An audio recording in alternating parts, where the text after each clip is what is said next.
This is the Main Street Reimagined podcast, a show for people ready to turn visions into realities and ideas into businesses. Hey, I'm Luke Henry, and each week I lead conversations with Main Street dreamers who took the leap to launch a business, renovate a building, or start a movement. Their ideas, their mindsets, and their inspirations, as well as some of the highs and lows along the way. This is a place for dreamers, creators, developers, and entrepreneurs to learn, share, and be inspired to change your community through small business. Enjoy the show. Hey friends, Luke Henry here. This is the Main Street Reimagined podcast, and I am so grateful that you are here. This is episode 52, and this is the season 2 finale. And so this is going to be a solo episode. I have some great insights to share, basically a summary of all that we have learned together over the last 26 episodes of season 2. And it's really exciting to have been able to lead these conversations. It's been so fulfilling. I'm so grateful to all of you, the listeners, and also all the guests that have been on this season. It's just truly been an awesome season. I've learned so much. I've been able to help people tell some incredible stories. We've unpacked lessons together, and it's been really fulfilling. I've heard from a number of you who have resonated with a lot of these lessons. I'm going to recap a lot of them here, but we've covered a lot of ground, from some solo episodes with me to a ton of great interviews from people both here locally in Marion, and then all over the state of Ohio, that we've done episodes out on location. We've had folks that have come here for tours and then interviews, and it's just been a really, really great season. So I'm sad to see it come to a close, but also really grateful for these experiences. I am looking ahead. We are going to have a little bit of a reprieve here. Not exactly sure how long before we kick off again, but I want to recap this, all the lessons learned this season. And then if you're listening to this and you've listened to a smattering of episodes this season but haven't really caught them all, or maybe you started listening here recently and haven't listened to season 1, I think you're really going to enjoy going back through and listening to some of those. Maybe you go all the way back to number 1 and just work your way up. Maybe you take from this recap and the discussion that I'm sharing here, and you cherry pick a few that are most interesting to you, and then kind of go from there. That's welcome as well. That's the beauty of podcasts. And so, I encourage you to be listening on your favorite podcast player, or we are sharing all of these podcasts on YouTube as well if you want to watch. Especially, it's been fun to be out on location, so folks have been able to see some of the places as well by watching on YouTube. What I've been able to see in some of these different locations as we've interviewed guests. So again, thank you so much to all of you. If you find this episode helpful, if you found past episodes helpful, I would ask, and it would be a personal favor to me, for you to share with someone else who may be educated or inspired by what we're doing here and the different lessons that we've had. Of course, receive no money for doing this. It's just really a labor of love and a way of helping others, paying forward through some of the lessons I've learned personally through business, through downtown development projects, as well as those that have come on. Also have not been compensated for their time, but they have shared because they also want to help others that are coming behind in order to learn from their lessons and their experiences so that they could be better, and that we're all working towards making our communities and our world a better place. And so I hope that you'll share some with somebody who would find this helpful. So I'm going to start off with one of my favorite quotes, and that is that the world needs dreamers and the world needs doers, but most of all, the world needs dreamers who do. And so I believe that that encapsulates a lot of what we're doing, the vision that I'm working towards here in our community, and the vision that a lot of others are working both here locally in Marion, Ohio, where we are, but also in the other communities where we've interviewed and talked and had conversations. And many of you also who are listening, you're dreamers who are doing, or maybe you're a dreamer and you're getting the education or the inspiration in order to go out and do something with it. But I want to encourage you to absolutely do that. But we've talked to a lot of great dreamers and doers, creators, entrepreneurs, developers over this last season. And we've talked a lot about the recipe for success. And I've actually used those words in some recent episodes and had folks give their feedback. But really, as I listened back through this season, went back through my notes from those episodes, I saw some common themes and threads throughout the various communities where I visited, where we had interviews, and they're having success. Some of them in different areas, some of them in a lot of areas. Some are just getting started, some are a little more mature and farther along in the journey, but there's definitely some common themes, and I wanted to identify what I noticed those ingredients seem to be. Those of you that are, I think, listening most regularly to this podcast are those that especially are making an impact in your community. You maybe have a downtown focus like we do and trying to create vibrancy there, trying to be a part of that progress that's going to move your community forward. So I identified 3 ingredients, and this is going to take us through most of the episodes kind of in a reflection, and then we'll kind of take a couple of sidecar excursions to talk through a few of the things that we learned this season outside of these ingredients as well. So with that, let's get going. So ingredient number 1 that we identified is that there are developers, especially what I would call patron developers, that are working in these communities that are really, really making a difference. And based on the conversations that I've had, both on air and then off air with a lot of different communities that I visited, it's the people who go first or went big, they took it to the next level. Time and time again, we see that it starts with the building owners and their willingness to invest. So when I say developers, it might be somebody that's developing one building that they bought. Maybe they've owned it for a while. They're going to reinvest in it. Maybe it's someone who's going and they're doing a few different projects in a community. But that is really what seems to catalyze the big changes. And in fact, on the recent episode, Sean Hughes talked about the success of the revitalization during his time in downtown Delaware, Ohio, and how his first action when he got into that development role, economic development role, was to meet with the building owners, get them on board to make investments to be able to attract better businesses and then make the district more attractive overall.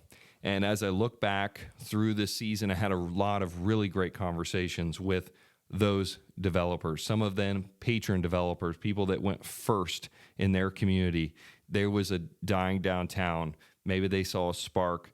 Maybe there was some outside influence that made them believe that this was going to be possible. Maybe they were just doggedly persistent. Maybe they were dreamers that just had a vision for their community. And those were some incredible conversations to hear how they went in and started, buying one building, then another, and made a real impact as that snowball has been moving over a period of years. So I had a great conversation with Seth Middleton, who's doing work over in Sidney, Ohio, great patron developer over there.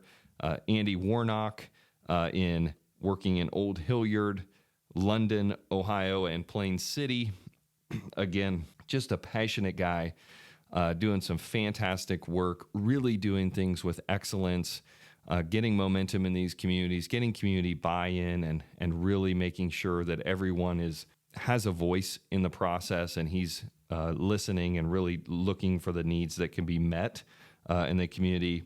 Ryan and Chad Whaley in Sandusky, we had a really fun and awesome conversation with those guys, and they came into Sandusky very early on in the process and were able to make an impact with a project, then another, and those are, were really exciting to talk about. And then going back, Lois Fisher and her early work here in Marion, that was a really fun conversation.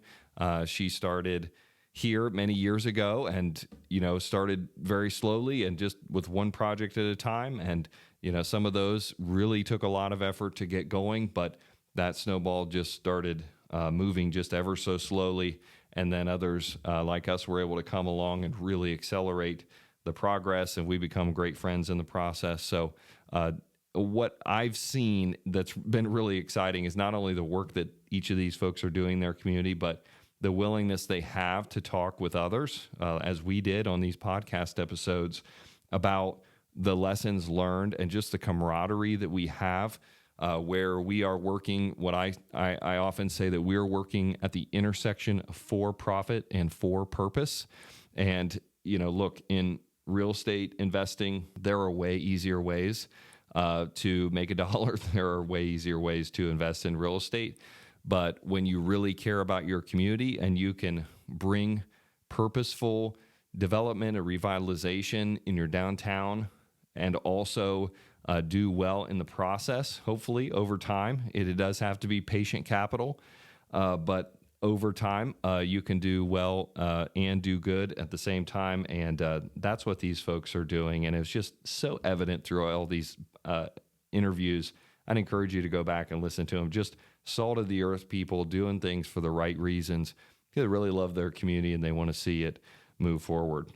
And then lastly, I guess I didn't mention also Jared Jablanca. Interviewed him several episodes here ago, who's doing work in Delaware. Not the first there, but he was building on what others were doing, did a pretty big project there that further catalyzed some really great opportunities in their community there. So that's ingredient number one, is those developers who are willing to go first. And again, these, we use the word developer, and I think sometimes what comes to mind is some, mega funded, big outfit that has, tons of employees, and they're coming in and doing these projects, and they're, sucking money out of the community or whatever. And that is not the type of developers that we've talked with and that we see really making big impacts. It's often a person, maybe a couple, maybe a few, they get into a partnership, or somebody's, doing it themselves and they start building a team around it a little bit after they do a project or two. And it's just a slow process. Oftentimes it's a person's own capital. They're signing personal guarantees on this work. I mean, it's risky, but it's so meaningful to be able to see these types of projects happening in communities. And it starts with the buildings. If there's not nice buildings, nice businesses, unique concepts are not going to be attracted to that downtown. And oftentimes when that vacuum exists, it gets filled with retail chains, suburban sprawl. That's what's going to happen. There are opportunities to be had, and if they're not being had by local folks who are mission focused, local focused, then there's plenty of outside chains and bigger companies, corporations that are willing to come in, and they are going to siphon that money off of the community. But when it can be locally led, locally focused, that's when the magic happens. But it starts with those developers and the buildings. So ingredient two that I saw through these interviews was courageous entrepreneurs and small business owners. Courageous entrepreneurs and small business owners. These people who are willing to take a risk, to chase their dream and bring something special and unique to their local community. And so really season one was filled with these interviews. Most of them folks here locally in Marion that have been early in our progress and our process here over the last 7 or so years, where we've really been investing and going hard and helping new businesses to be stood up. And we interviewed a lot of those folks and had some awesome conversations through season one. Season two was no different. We had a few others from Marion here, Sarah Hogan with Hogan's Photography, Al Aguirre with Taco Central, Sandy Weddington with Blend of Seven Winery. And again, that was just this season. Season one, we had another 20-some episodes primarily focused on these small business owners, entrepreneurs who are making big things happen. And then this season, we took our show on the road, which is a lot of fun. And a few of them came to us too. But I think it was back in episode 26, the first of this season. I had Brad Winter with Mix 165 restaurant in Mechanicsburg, Andrew Boucher from over in Sidney with Osteria Wine Boutique, super cool place. We did that on location there. Nikki Woodruff with Greenhouse Coffee, and again, super neat place. We did that on location. I stayed in her Airbnb above it while I was there in Sidney and had a great experience. Megan Gerber was here from Chillicothe.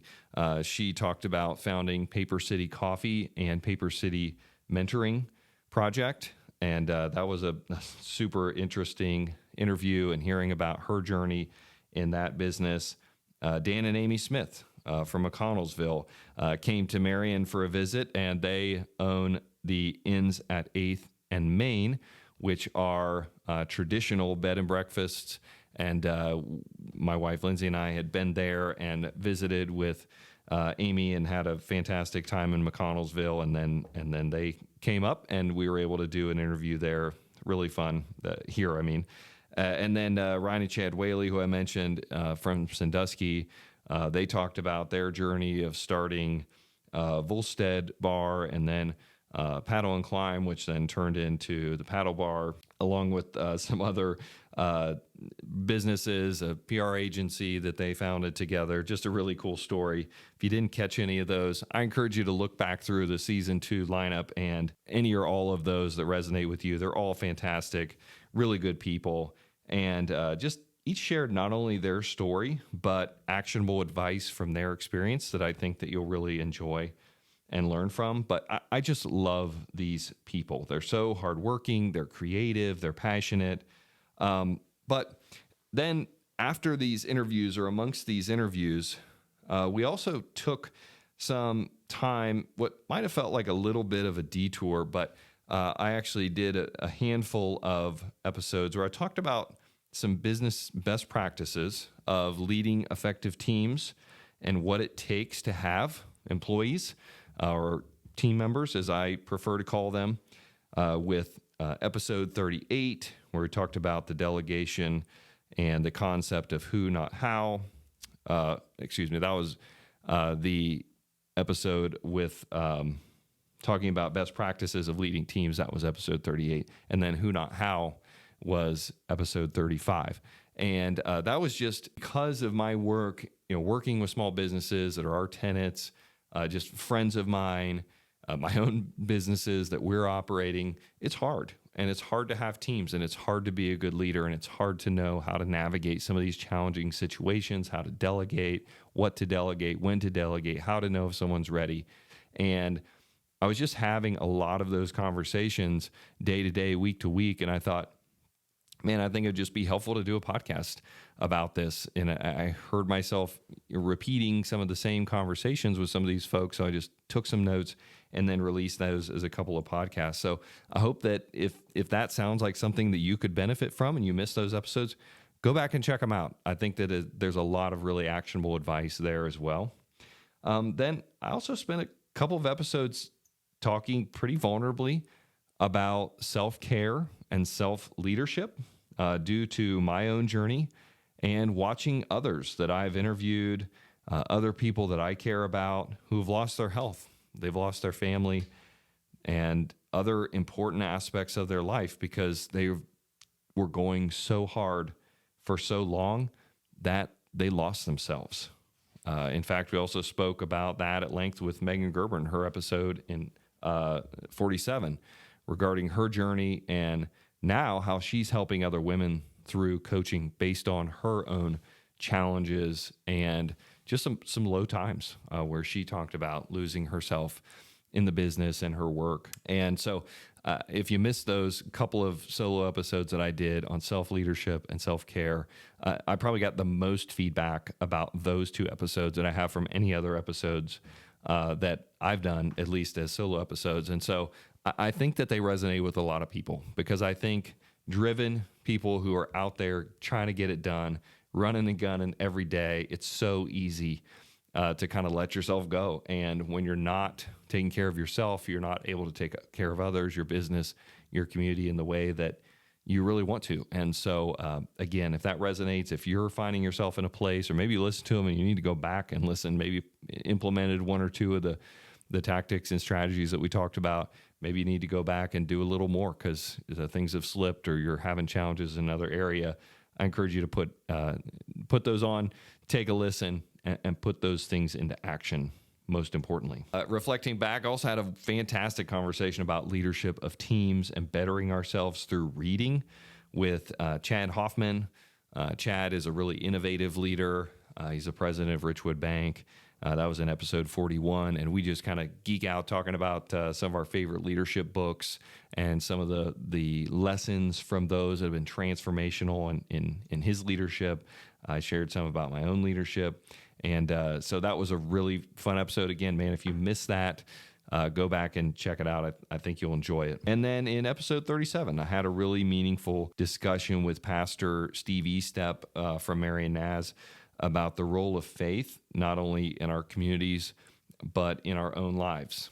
And actually today, kind of thinking about that, I put on my restoration shirt here. If you're watching on YouTube, you're like, what is this shirt all about? So this is restoration. So Restoration Week or Weekend is an initiative that Marion started many years ago and has come to involve other churches in the Marion community. And it's just basically a time for people to mobilize and go out and serve the community in tangible ways. So it's a lot of like yard work and cleaning up tires and brush and building wheelchair ramps and help and rebuilding front porches and steps and just serving people in the community, doing downtown cleanups, going out and having an intentional night of just going to local businesses and being able to bless them by having more people through their doors. So that's just a cool way. And again, maybe something that you, if you're listening, you're from a different community or looking for ways to just engage more people in the mission and the vision of what you're working toward in your community, that you might consider something like that as well. But here it's called Restoration Weekend, and it was just took place recently, and so I wanted to highlight that as well as just another way. I don't know that we talked about in our podcast, but that you can see faith-based organizations, nonprofits, and just communities kind of all interchanging and engaging for good. So while a lot of our focus with this podcast is downtown development, revitalization, economic development, and small business, the common denominator is people and learning to effectively work with people, which oftentimes leads us back to ourselves and our self-leadership and how we are showing up, how we are living day to day, and how we're handling the inevitable stress that comes with doing really noble work that's hard and is challenging, and we run into barriers all the time. And so this little detour that we took from talking about development and small business to talk about self-leadership and self-care and just where some of the conversations went with these individual entrepreneurs and leaders in community, talking about faith and leadership and delegation and all these other pieces of making teams work and making projects work, were hopefully helpful because we have a lot of people that are trying to do all those things. And maybe, again, there's a vision, there's a dream, but to put work clothes on and get out and do it takes learning some of these business and leadership principles that hopefully you found interesting. And if you missed any of those episodes, again, I encourage you to go back and take a listen because I think that they're going to be really impactful. So number 3, for building a really impactful, vibrant community is the third ingredient: willing and passionate partners on the public and call it NGO or nonprofit side. There are certain parts of building a vibrant downtown and community that have to be accomplished by these, public and NGO type partners: infrastructure, partnership for grants and public funding, public spaces, programming, certain events, just all of those types of things really need to come from that public sector. Maybe it's changing parking patterns or traffic patterns, or adding crosswalks, or making sure that curbs are painted, or safety equipment is in place, and all just, I mean, it's not one thing. I often say that there's 1,000 little things that come into play when you're trying to build a really great place.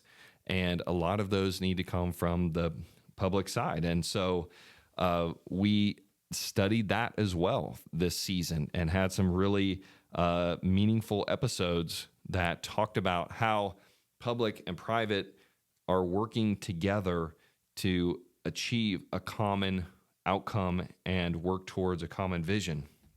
So a few of those were episode 39. We had the service and safety directors from the city of Marion, Mike Bodine and Rob Cowell, who discussed how they're pushing projects forward, the strategies they're using, and really going all in trying to find available grant monies, how they're identifying projects, how they're working with the different stakeholders in those projects to get them moved forward, with the mayor of the city of Marion on last season, Mayor Collins, talking about some similar type initiatives and things that he's excited about and working towards. So if you missed that one, you can go a little bit farther back and listen to that.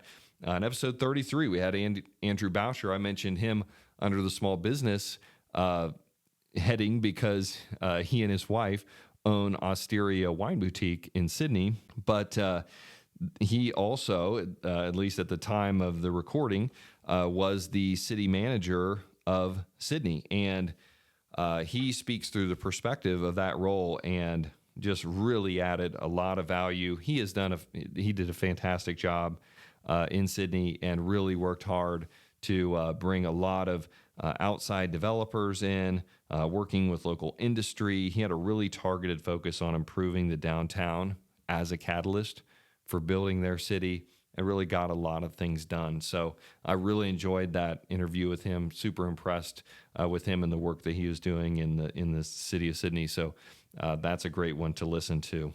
And then episode 30 had Alan Wilson and Cheryl Wickersham from Downtown Marion Inc. They're the local Main Street organization here in Marion, and they spoke about the role of Main Street organizations and how just a caring group of citizens can come together to help support the building owners, help support the small businesses in a downtown to be more successful through collaboration and communication and events.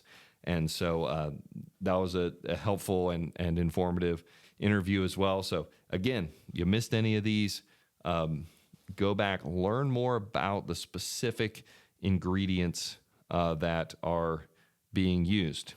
We also had Eric Whoopser and Mackenzie Spriggs from Sandusky talking about their work on the public side, both in roles in city government and now as part of the Greater Sandusky Partnership, and what that organization does and how they're impacting downtown Sandusky. So that was a great one for sure as well. So really putting all these ingredients together, we have seen and studied a lot of really vibrant and beautiful downtowns. And they don't just look great, they feel great. It's a palpable energy when you walk the streets, when you visit the businesses, and when you interact with the people. You can tell that they care.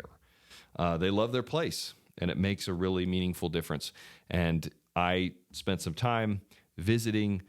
I spent a lot of time actually visiting different communities, and I visited the ones where we did the on-site interviews for the podcast, but I have visited dozens more around Ohio and beyond, and just seen a lot of the same patterns. So, the last few episodes, we've spent a lot of time talking about the economic development, which is just the positive overflow that happens when a community works together and creates a really special downtown. So I wanted to take a minute here and also talk about this economic development piece, because it was something that came up in a couple episodes, and then there were a few recently that really focused on it a lot. And that kind of all goes towards this willing and passionate partners on the public side as part of this third ingredient. So Sean Hughes talked extensively about economic development in episode 50, similar actually to how Jason Duff talked about it way back in episode 10.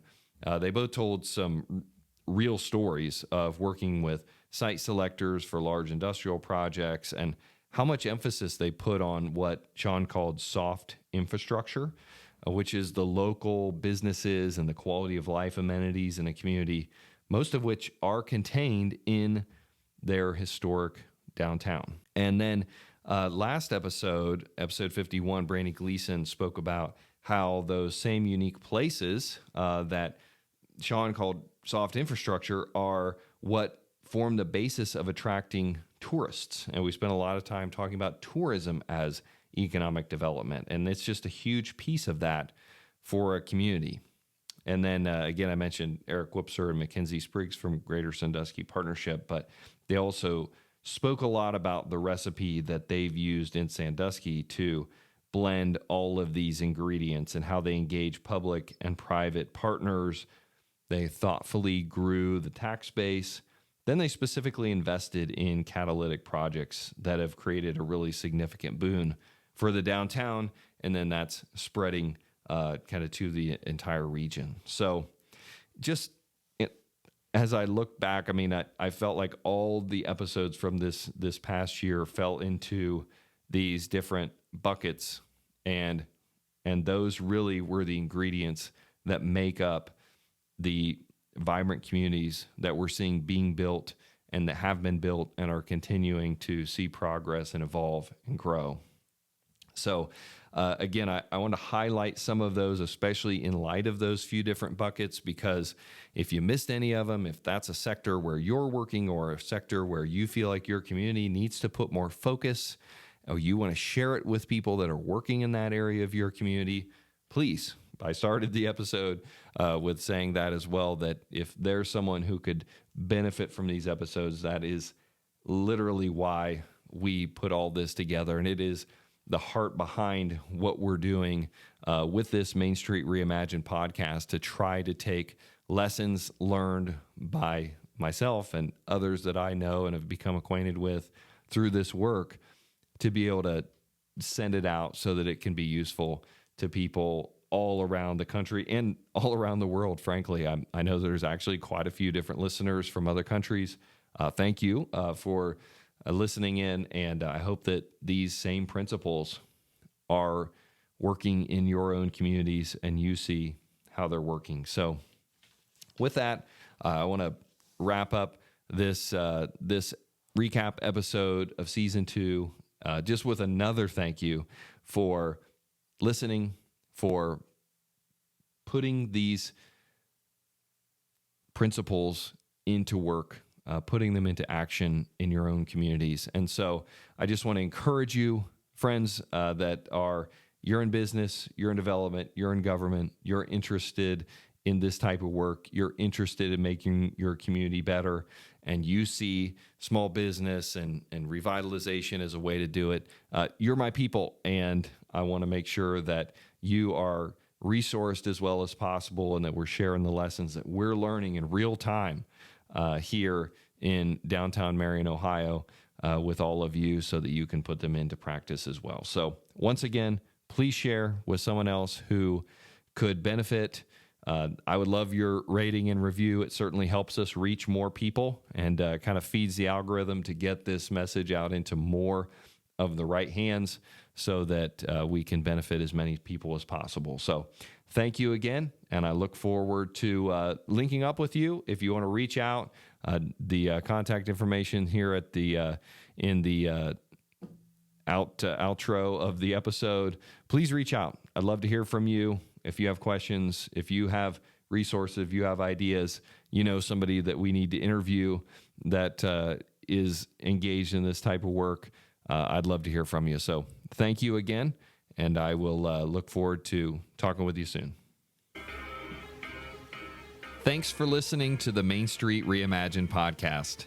To learn more about Main Street Reimagined, Henry Development Group, or our work in downtown Marion, Ohio, please visit mainstreetreimagined.com. If you want to connect, or if you know someone who we need to interview, shoot us an email at info@mainstreetreimagined.com. Until next time, keep dreaming and don't be afraid to take the leap.